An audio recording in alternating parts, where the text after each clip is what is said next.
Your heart stops. The monitor flatlines. The doctors pronounce the time of death, but something extraordinary is happening inside your brain. Something they can't see. In those first 60 seconds after your heart gives out, your brain doesn't just shut down like a light switch, it erupts, it explodes with activity. And what happens in those 60 seconds might just be the most important experience of your entire existence.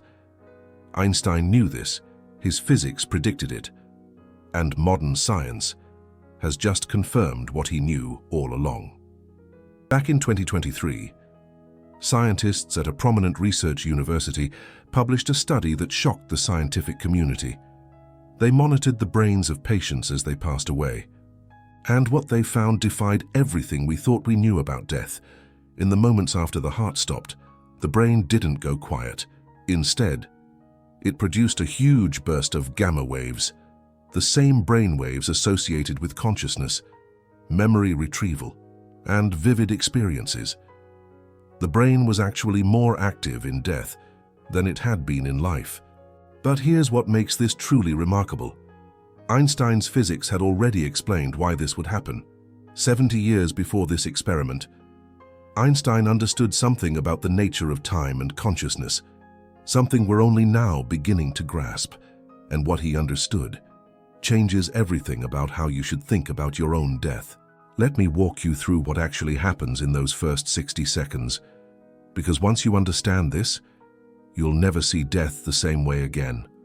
The moment your heart stops beating, your brain starts to lose oxygen.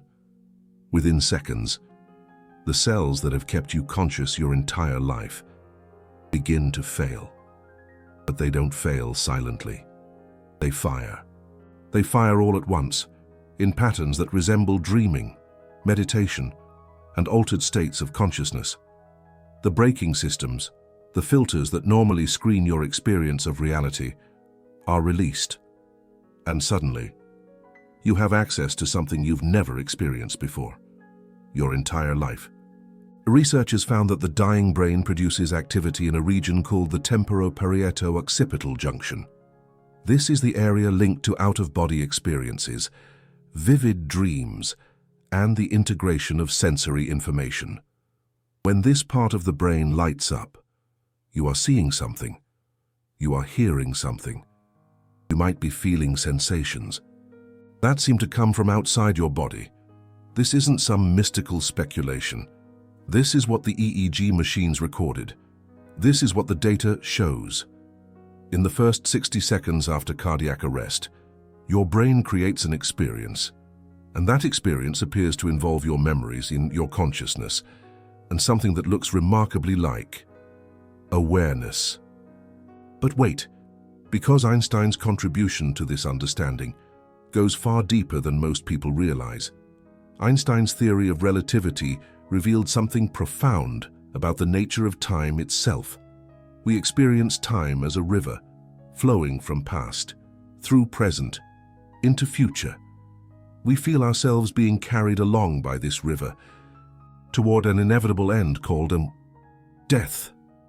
But Einstein proved that this experience is an illusion. Time doesn't flow. All moments exist simultaneously in what physicists call space-time.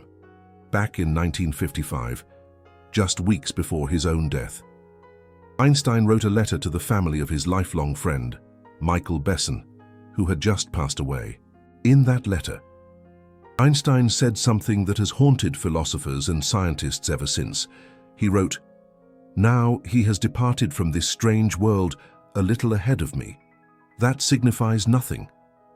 For those of us who believe in physics, the distinction between past, present, and future is only a stubbornly persistent illusion. The distinction between past, present, and future is only a stubbornly persistent illusion." Einstein wasn't speaking metaphorically. He was describing what his equations had proven. In the mathematics of relativity, there is no special moment called now. There is no privileged instant that we can point to and say, "This is real," while the past and future are not. All moments exist. Your birth exists. Your death exists. and every moment in between exists eternally in the structure of space-time. This is called the block universe. Imagine all of time, from the Big Bang to the end of the cosmos, as a single frozen block. Every event that has ever happened, or will ever happen, is already there, etched into the very geometry of reality. We don't experience the whole block because our consciousness moves through it, moment by moment, like a spotlight illuminating one frame at a time. But the other frames don't disappear. They continue to exist. They will always exist. Now, think about what this means for death, if Einstein was right. Death isn't the destruction of your existence. It isn't the end of you. It's simply the edge of the region of space-time that your consciousness illuminates. Beyond that edge, the spotlight stops moving forward, but everything it has already illuminated remains. Your life, your thoughts, your experiences are all permanently real. In the structure of the universe, this is what Einstein believed. This is what he was thinking about as he approached his own death. And this is what makes the research on the dying brain so extraordinary, because here is the connection that nobody is talking about. If the block universe is real, then the 60 seconds after your heart stops aren't just the last 60 seconds of your brain. They are eternal. They exist forever in the fabric of space-time. Whatever you experience in those moments is permanently inscribed in reality itself. The researchers found that dying brains often produce activity associated with memory retrieval. The brain appears to be reviewing its stored experiences. People who have been resuscitated from cardiac arrest report seeing their lives flash before their eyes. They describe vivid memories, emotional reunions with deceased loved ones, and a profound sense of connection to something larger than themselves. If the block universe is real, then this experience isn't some dying hallucination. It's a genuine encounter with the eternal structure of your own existence. Your brain, in its final moments, might be accessing the block of space-time that contains your entire life. It might be experiencing what Einstein's physics tells us is already there. This is where it gets truly profound. The researchers also found something unexpected. In some patients, the brain activity during death showed patterns of connectivity that are normally associated with conscious perception. The different regions of the brain were communicating with each other. Information was being integrated. The signatures of your awareness were present. One theory suggests that the brain, in its final moments, is launching an internal search for survival. It's reaching deep into memory, looking for unresolved purposes, for reasons to continue living. Some people who've had near-death experiences report hearing messages telling them it's not their time. They describe encounters with deceased relatives who send them back. Whether these experiences reflect something real or are simply the brain's final creative act, they share something in common with Einstein's understanding of reality. They transcend the ordinary sense of time. They connect the dying person to their past, and in some cases, to what appears to be a timeless realm of existence. Einstein himself was skeptical of traditional notions of an afterlife. He wrote that he could not conceive of a God who rewards and punishes, or of an individual who survives physical death. He called such beliefs the product of wishful thinking, but his physics tells a different story. His physics says that your existence is not confined to the present moment. Your existence extends across time, permanently embedded in the geometry of reality. This is not the personal immortality of religious tradition. There is no heaven where you will be reunited with loved ones. There is no hell where sinners are punished. But there is something. There is the eternal reality of your life, frozen into the structure of space-time, never to be erased, never to be forgotten, never to not exist. And the first 60 seconds after your heart flatlines may be when you finally glimpse this truth. Let me tell you what the scientists actually observed. They monitored 4 comatose patients as their ventilators were removed, and they passed away. 2 of the 4 patients showed a remarkable surge in brain activity after their hearts flatlined, huge bursts of gamma waves. The fastest brain waves and the ones most associated with consciousness spiked dramatically. This activity was concentrated in the posterior hot zone, the region of the brain most closely linked to conscious experience. The activity lasted for about 30 seconds. 30 seconds of intense neural firing after cardiac arrest. 30 seconds of what appeared to be conscious experience. After the heart had stopped pumping blood to the brain, what were those patients experiencing? We cannot know for certain, because they did not survive to tell us. But the patterns of brain activity suggest something extraordinary. The same regions that light up during dreams and meditation were active. The same patterns seen in people having mystical experiences were present. Whatever was happening inside those dying brains, it was not nothing. Einstein would not have been surprised by these findings. His physics had always suggested that consciousness and time are more intimately connected than we realize. The block universe implies that our sense of flowing through time is a feature of consciousness, not a feature of reality itself. In death, when consciousness changes, our relationship to time may change as well. There is a theory in physics called eternalism. It holds that all points in time are equally real. The past is not gone. The future is not yet to come. Both exist right now, in the same way that distant places exist, even when we are not there. We cannot visit Paris by closing our eyes, but Paris does not stop existing. Similarly, we cannot visit our childhood by wishing, but our childhood does not stop existing. It is there, in space-time, forever. If eternalism is true, then death is not annihilation. It is more like a change in perspective. Your consciousness stops moving forward through the block of time, but the block itself remains.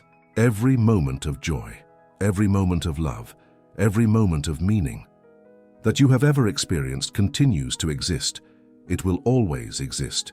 It has always existed. This is what Einstein was trying to communicate to Michael Besson's grieving family. Your loved one is not gone. He has simply departed from this strange world, a little ahead of us. But his life remains, eternally inscribed in the structure of reality. Now here is where the 60-second research becomes truly significant.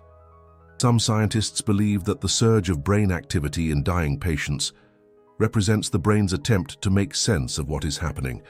The brain is flooded with information. As its normal filters shut down, memories, sensations, and thoughts that were previously unconscious suddenly become available. The dying person may experience their entire life in a compressed instant. But there is another interpretation. What if the dying brain is not hallucinating its memories? What if it is actually accessing them? In the block universe, your memories are not stored in your neurons. They exist as events in space-time. Your neurons are simply the mechanism by which your consciousness navigates to those events. In death, when the normal mechanisms break down, perhaps consciousness finds a different way to access what has always been there. This would explain why near-death experiences feel more real than ordinary life to those who have them. It would explain why people come back from cardiac arrest, faced with profound conviction that they have glimpsed something true. They are not fantasizing. They are seeing reality from a perspective that is normally hidden from the living. Einstein spent the last 30 years of his life searching for a unified field theory. He wanted to find the equation that would explain all of physics in a single framework. He passed away without completing this work, but the insights he did achieve point towards something remarkable about the relationship between consciousness and the cosmos. Einstein believed that the universe is comprehensible. He believed that human minds evolved on a small planet to hunt and gather, are nevertheless capable of understanding the mathematical laws that govern galaxies. This is not an accident. It suggests that mind and universe are connected at a fundamental level. We can understand the cosmos because we are part of the cosmos. Our consciousness emerges from the same fabric as the stars. If this is true, then the first 60 seconds after death may be when this connection becomes most apparent. The barriers that normally separate our individual consciousness from the larger reality may dissolve. The brain, in its final moments, may glimpse the eternal structure that it has always been embedded in. There is a scientist named Robert Lanza who has proposed a theory called biocentrism. He argues that consciousness is not a byproduct of the brain, it is a fundamental feature of reality. The universe, according to Lanza, exists because consciousness observes it. Without observers, there would be no universe. This is a controversial idea. Many physicists reject it, but it has roots in quantum mechanics, where the act of observation appears to affect the behavior of particles, and it connects to Einstein's own puzzlement about the strange relationship between observer and observed in quantum physics. If consciousness is fundamental, then death takes on a different meaning. The body dies. But the consciousness does not depend on the body. It depends on the universe itself. And the universe does not die. I'm not saying that Einstein believed in biocentrism. He was skeptical of many quantum mechanical interpretations, but his physics opens the door to these questions in ways that materialist science cannot easily close. Let me bring this back to what you personally can take from all of this. You are going to die. Everyone you love is going to die. This is the central fact of human existence, the one truth that no amount of technology or medicine can ultimately overcome. But how you think about death matters. It affects how you live. It affects what you fear and what you hope for. If death is simple annihilation, the end of consciousness, and the erasure of all you have been, then the appropriate response might be despair. Why does anything matter if it will all be erased? Why love, if love will be lost? Why create, if creation will be destroyed?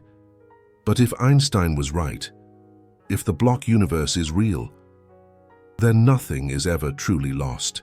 Your life is not a river that flows into the ocean and disappears. Your life is a sculpture, carved into the eternal structure of space-time. It will always exist. It has always existed. Death is not the destruction of the sculpture. It is simply the edge beyond which we cannot currently see, and those 60 seconds after your heart flatlines may be when you finally see the whole thing. Scientists found that the brain, in death, appears to be integrating information from its entire history. The huge burst of gamma waves that surge through the dying brain are the same waves associated with bringing together disparate pieces of experience into a unified whole in life. This is how we form memories, how we make sense of our experiences, how we construct the narrative of who we are. In death, this process may accelerate and expand. The braking systems that normally limit our access to our own memories are released. The filters that prevent us from being overwhelmed by sensory information are removed. For 60 seconds, you may have access to everything you have ever experienced, all at once, in a single moment of total integration. This is what some people call the life review. It is one of the most commonly reported elements of near-death experiences. People describe seeing their entire lives unfold before them, not as a sequence of events, but as a simultaneous whole. They see how their actions affected others. They understand patterns they never recognized before. They experience their lives from a perspective that transcends ordinary time. If the block universe is real, then the life review is not a fantasy. It is a glimpse of what your life actually is, seen from outside the normal constraints of sequential consciousness. For 60 seconds, you may become what Einstein described, someone who believes in physics, someone who knows that the distinction between past, present, and future is only a stubbornly persistent illusion. Now I need to address something that skeptics will immediately raise.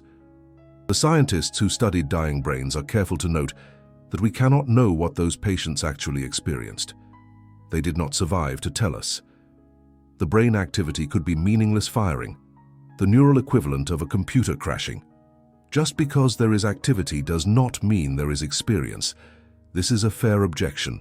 Science requires caution. But consider this. The activity was not random. It was organized. It showed patterns of connectivity between brain regions that we associate with consciousness. It was concentrated in the areas that produce subjective experience, and it resembled the brain states of people who are awake, alert, and perceiving the world. Furthermore, we do have reports from people who experienced cardiac arrest and were then resuscitated. The AWARE-2 study, conducted across hospitals in the United States and the United Kingdom, followed hundreds of cardiac arrest patients, among those who survived. 4 in 10 recalled some degree of consciousness during the time when their hearts had flatlined. They reported experiences that matched what the brain activity would predict: vivid memories, encounters with deceased relatives, a sense of peace and understanding.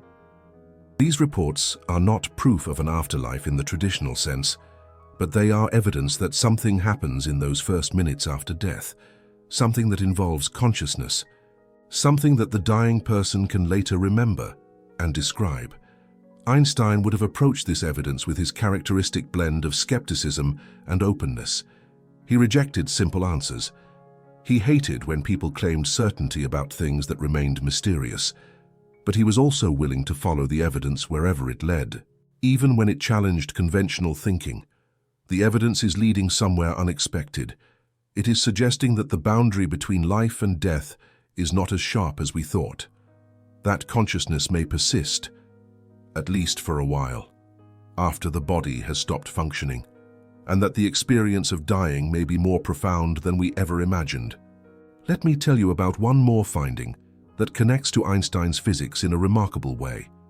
Scientists found that the brain activity in dying patients showed strong connectivity toward the frontal regions. These are the areas associated with higher cognitive functions, with planning and reasoning and self-awareness. In other words, the dying brain was not just passively reviewing memories, it was actively processing. It was thinking. What was it thinking about? We cannot know. But some scientists speculate that the brain, in its final moments, is trying to solve the ultimate problem. It is trying to understand what is happening. It is reaching for an explanation that makes sense of the transition it is undergoing. If this is true, then death may be the final act of cognition. The brain, which has spent a lifetime trying to understand the world, makes one last effort to understand its own ending, and in that effort, it may glimpse something that transcends ordinary understanding. This connects to what Einstein described as the cosmic religious feeling. He said that the experience of the mysterious is the most beautiful emotion we can have. It is the source of all true art and science. It is the feeling of standing before something vast and incomprehensible, and feeling awe rather than fear. The dying brain, flooded with gamma waves and freed from its normal constraints, may experience this cosmic feeling in its purest form. For 60 seconds, it may stand at the edge of the greatest mystery of all and feel not terror, but wonder, not despair, but understanding. This is what I think Einstein would want us to take from all of this. Not certainty about what happens after death. Einstein was honest enough to admit that he did not know, but a transformed relationship to the mystery itself, an openness to the possibility that death is not the end of meaning, but its culmination. That the last 60 seconds of your brain activity may be the most meaningful 60 seconds of your entire existence. You're watching this video because you wonder about these things. You're not satisfied with easy answers. You want to understand reality at its deepest level, even when that reality is uncomfortable or strange. If you felt something shift in your understanding while watching this, I want you to know that this kind of content requires extensive research. Every claim I made about Einstein is documented.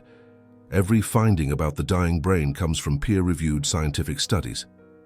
I do not speculate without evidence.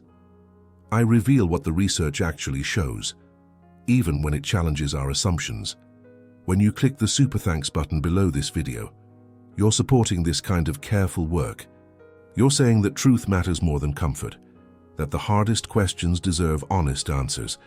Every Super Thanks allows me to spend more time researching and less time worrying about what the algorithm wants. It's a direct statement that you value substance over spectacle. But whether you support this channel or not, I want you to leave with something practical, something you can use. Einstein approached his own death with remarkable calm.